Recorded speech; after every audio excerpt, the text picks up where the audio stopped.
everyone, welcome to my channel. I hope you're having a great day. I have a 10-minute watercolor painting that I'm going to show you today in a little bit, so I'll walk you through painting in real time. Haven't done one of those in a while, but before I do, I did want to mention my website, CoreyFrankCreates.com. It's the best way to get connected with me, so I'd love for you to go check it out, see all the things I offer, sign up for my weekly email newsletter, and all that lovely stuff.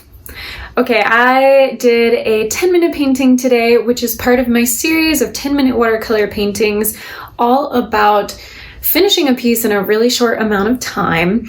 And it's not about attaining perfection or having something that looks incredibly realistic. It's just about building a regular practice, and the more you paint, the more you do paintings and try and finish something, it's gonna help you tackle larger projects, more advanced projects over time.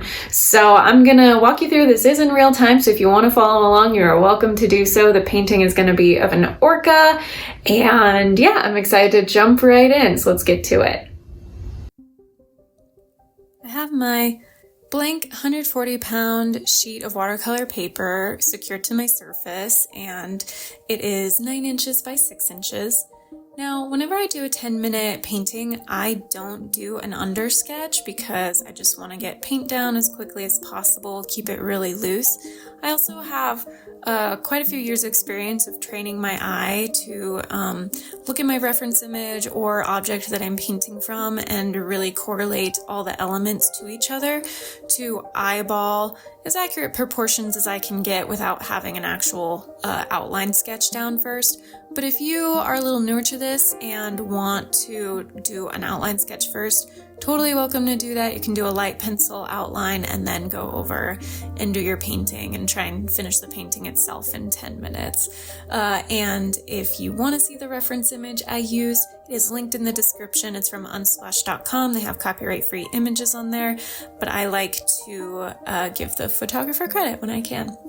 Now, I started working here at the top of the head. You saw just a little moment ago, I had used my rag to sort of blot up some of the paint I had laid down because I realized where I was starting to paint around the highlight, it was just slightly inaccurately placed.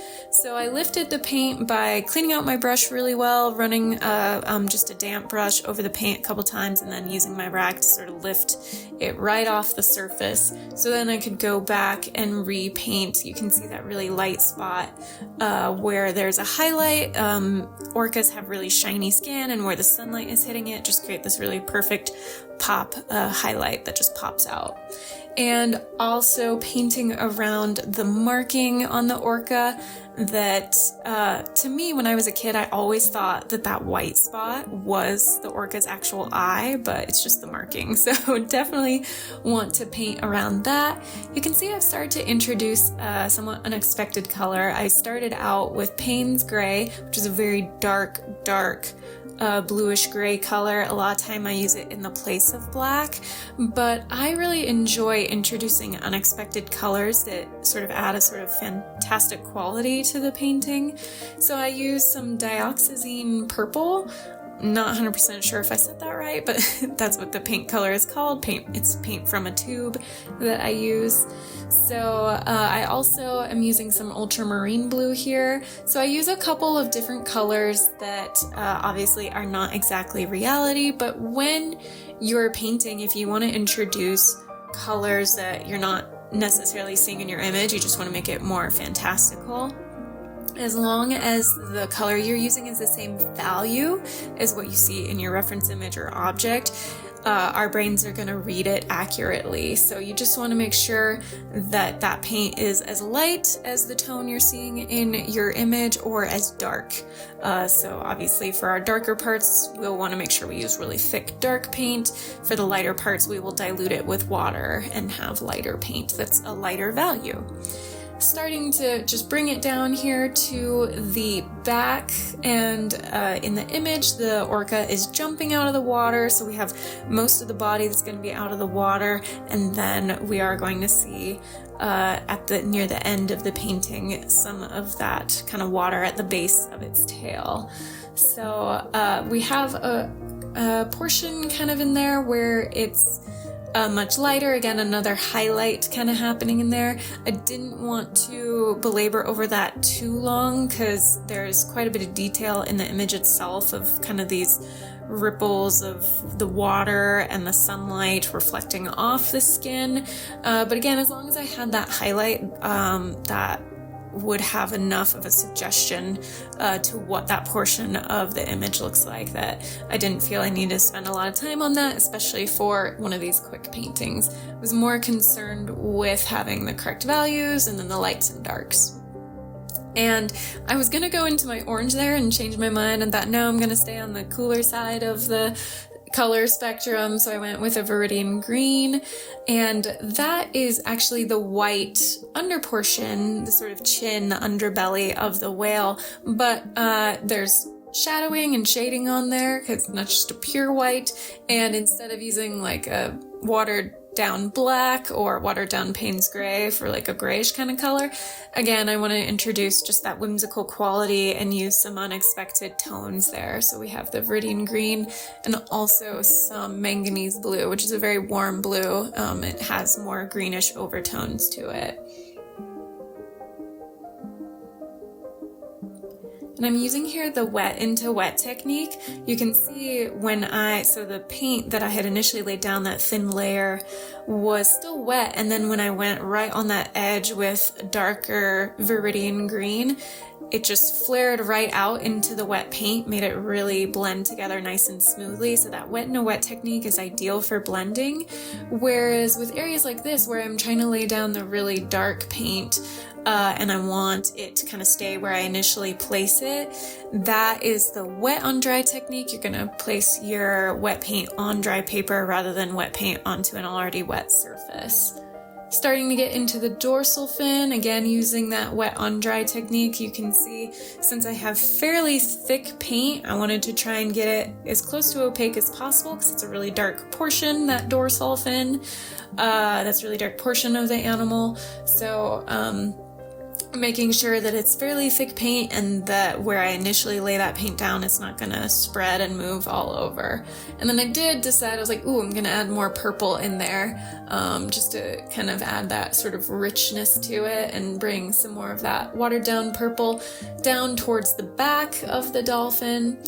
And it's really just kind of going back and forth between trying to find those really dark areas and the lighter areas and getting the contrast between the two, and then also blending where needed. We don't want to have areas that we don't want to look like a striped beach ball, basically. We want to try and make it look like a smooth, continuous organ, the skin. So there is a strip there you can see that is fairly light between that kind of diluted purple and then the very dark Payne's gray, and that was a highlight happening, as well as like the sheen of water on the skin surface. So just kind of very lightly reflecting that and continuing down, adding more Payne's gray. So these are basically the colors I use throughout the whole painting, and I used that size 8 round tip brush throughout the entire painting, and it's nice and versatile because you can bring it to a point, fill in smaller areas if needed, but also turn it on its side to fill in larger areas at once. So it's an ideal brush, multi-purpose brush. You can see I, right here, am putting in just a little tip. That is the tip of the fin on the left side of the orca's body. And you can see right here where I start filling in this kind of lighter, slightly watered down Payne's gray. That is supposed to be the fin on the right side of the of the dolphin's body. I would have gone, if I had more time, back and really fine-tuned that, because the angle and some of the coloring was just slightly off on it. But since this was a 10-minute painting, I did ultimately wind up running out of time, so I kind of just went with it. As long as I had that differentiation between the darker shadow of the body versus the lighting on the fin, because it was at a different angle, it was a lighter color based on the sun exposure. You can see there I started to lay in some brown and realized, nope, that is not what I want to do. I'm going to go back to my Viridian Green, and just felt like that fit in much better. and had pretty much the main body of the Orca done and thought, okay, I really, in this last like minute and a half here, need to fill in some of the water. I'm using manganese blue, and that's some fairly thick paint I just laid down there for kind of the surface of the water. Again, I would have normally spent more time on this and put a lot more splishes and splashes. Technically in the image, the splashes of water are white, but since I was working against a white background, I just went ahead and used a light blue, and that Payne's gray in there to show the shadow of where the body of the whale meets the surface of the water. But at this point, it's definitely recognizable what the creature is in the painting, and I decided to add just a little bit of splashes of water here, so that's a lot of water and a lot of pigment in the brush, and I flick it across my finger down towards the paper surface to get those splishes and splashes of water, just a few because that's all I had time for. And then in the last around like 15-20 seconds or so that I had, I went and wrote my signature, or painted my signature, I guess, on that fine tip of the brush. And once I laid that in, that will bring us to the finished piece.